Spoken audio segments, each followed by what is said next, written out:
برابر ہوتا ہے۔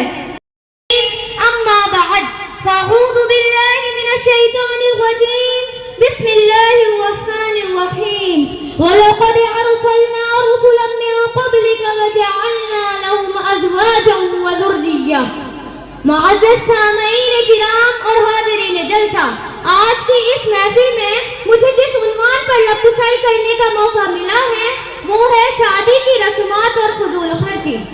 رسم و رواج نے مار دی بے شمار بیٹیاں، رسم و رواج نے مار دی بے شمار بیٹیاں، اب تو اس رواج سے ہے بیزار بیٹیاں۔ کیسے انہیں جہیز دے کیسے کرے شادیاں، کیسے انہیں جہیز دے کیسے کرے شادیاں، جس غریب باپ کی ہو دو چار بیٹیاں۔ محترم حضرات، ہمارے پیارے نبی صلی اللہ علیہ وسلم ساری دنیا کے رسول بن کر تشریف لائے۔ آپ صلی اللہ علیہ وسلم نے زندگی اور موت کے تمام معاملات میں ہماری رہنمائی فرمائی ہے۔ انسانی ضروریات میں سے ایک اہم ضرورت نکاح بھی ہے۔ اسلام نے نکاح اور شادی شدہ زندگی کے تمام احکام بھی بیان فرمائے، بلکہ اسے عبادت اور ایمان کی حفاظت کا ایک بہترین ذریعہ قرار دیا ہے۔ اسلامی زندگی میں شادی کا تصور بہت آسان ہے۔ نبی کریم صلی اللہ علیہ وسلم، صحابہ کرام اور علماء نے اس فریضے کو سادگی سے انجام دے کر ہمارے لیے ایک بہترین نمونہ پیش فرمایا، نکاح سادگی سے کرو۔ ارے آپ صلی اللہ علیہ وسلم تو ہمیں اس بات کا بھی درس دیتے ہیں کہ جب کوئی ایسا آدمی نکاح کا پیغام دے جس کا تمہیں اخلاق اور دین پسند ہو تو تم اس سے اپنی لڑکی کا نکاح کرو۔ لیکن افسوس صد افسوس، موجودہ زمانے میں ہم نے خود ہی نکاح جیسی سنت کو حرام رسم و رواجوں، ناجائز پابندیوں اور فضول خرچیوں سے مشکل بنا دیا ہے۔ شادی بیاہ کو مشکل بنانے والے کچھ رسم و رواج ہی ہیں۔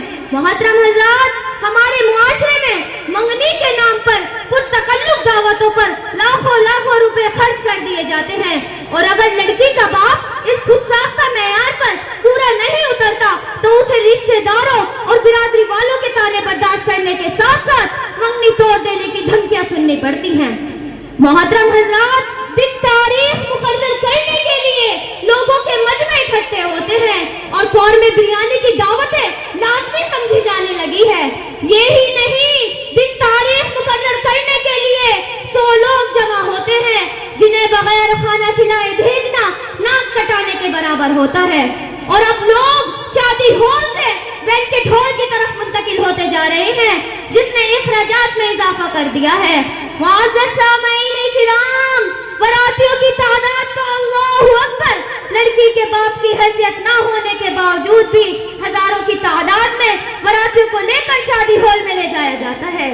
ارے مسلمانوں، سن لو، نکاح کے لیے تعداد کی ضرورت نہیں ہے، نکاح تو 5 لوگوں میں بھی پڑھایا جا سکتا ہے۔ نکاح کے لیے ضروری ہے دلہا دلہن مولوی اور 2 گواہوں کا ہونا۔ نکاح کے لیے ضروری نہیں دلہے کے دوستوں کا ہونا، نکاح کے لیے ضروری نہیں پڑوسیوں کا ہونا، نکاح کے لیے ضروری نہیں رشتے داروں کا ہونا، نکاح کے لیے ضروری ہے صرف 5 لوگوں کا ہونا۔ محترم حضرات، ان سب رسموں کے بعد بیہودہ رسمیں جیسی جوتا چرائی، رستہ رکائی سے دلہے کی جیب صفائی کی جاتی ہے، اور یہ حقیقت بھی کسی سے پوشیدہ نہیں ہے۔ ان سب رسموں میں فضول خرچوں کے ساتھ ساتھ جس طرح شرم و حیا کا خون کیا جاتا ہے، اللہ اکبر، ایک ہی اسٹیج پر لا کر دلہا دلہن کو بٹھا دینا، مجھے بتاؤ تو صحیح، کیا اسلام نے اس کی اجازت دی ہے؟ نکاح ہو گیا، دلہا اپنی دلہن کو دیکھ سکتا ہے، لیکن اس کا نکاح پورے محلے کے ساتھ نہیں ہوا کہ تیرے دوست بھی دیکھیں، تیرے رشتے دار بھی دیکھیں، تیرے پڑوسی بھی دیکھیں، تیرے ساتھ کام کرنے والے بھی دیکھیں۔ ارے مجھے بتاؤ تو صحیح، کیا اس کا نکاح سب کے ساتھ ہوا ہے جو وہ سب کے لیے محرم ہو گئی؟ بے پردہ سب کے سامنے اس کو لا کر کھڑا کر دیا گیا۔ اے مصطفیٰ کے غلاموں، یہ انتظامات کوئی اور نہیں، خود لڑکی کا باپ کرتا ہے۔ میں کہتی ہوں کہ لڑکی والوں کو لڑکے والوں سے ڈیمانڈ کرنی چاہیے کہ ہم نے تمہاری ہر خواہش کو پورا کیا۔ آپ نے کہا فلاں فنکشن ہال ہو، ہم نے قبول کیا۔ آپ نے کہا فلاں کارڈ ہو، ہم نے قبول کیا۔ آپ نے کہا طرح طرح کے کھانے ہو، ہم نے قبول کیے۔ لیکن تمہیں بھی ہماری ایک بات ماننی ہوگی، ہم ایک ہی اسٹیج پر لا کر تمہارے بیٹے اور اپنی بیٹی کو نہیں بٹھائیں گے۔ ہم عورتوں کا انتظام الگ رکھیں گے، ہم مردوں کا انتظام الگ رکھیں گے، اور تمہارے لڑکے کو الگ بٹھائیں گے، اپنی لڑکی کو الگ پردے میں بٹھائیں گے۔ یہ ہونا چاہیے تھا کہ اس طرح ڈیمانڈ کرتا، لیکن لڑکی کا باپ بھی اپنی شان دکھانے کے لیے ایسے انتظامات کو قبول کر لیتا ہے، اور اپنے مہنگے فنکشن ہال کی وجہ سے لڑکی کو لا کر اسٹیج پر ہی بٹھایا جاتا ہے۔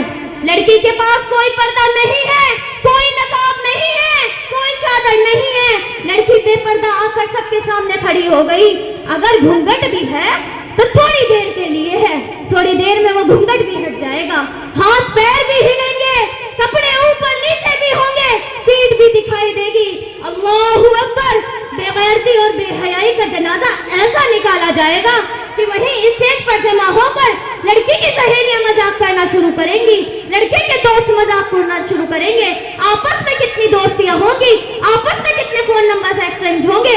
ارے مجھے بتاؤ تو صحیح، ہم اپنی بیٹی کا نکاح کرا رہے ہیں یا ہم نے کوئی حرام کاری کا اڈا سجایا ہوا ہے؟